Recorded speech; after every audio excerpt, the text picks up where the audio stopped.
Hello, I am Stuart. Before we start, we want to share that this video uses AI for graphics and voice, but all the information is manually researched by our team. Here in the video, we will share the details for the backlogged error code 422. As per our research, this error occurs when users try to log into their backloggd account or change their password. According to our research, the error is likely caused by a browser compatibility issue or a temporary problem with the backloggd servers. The first thing we suggest is to close everything and restart your device. Once your device restarts, try logging in again and check if the error still comes. If you still see the error, check if your browser needs an update. If an update is available, install it and try again.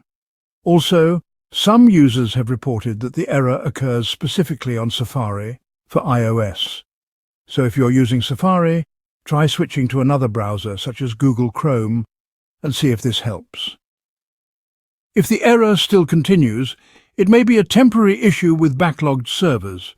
We suggest waiting for a few hours and trying again. If the error persists for too long, visit backloggd.com/contact to report the issue to their support.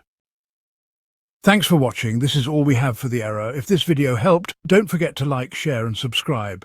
Have any questions or issues? Drop them in the comments below. See you in the next one.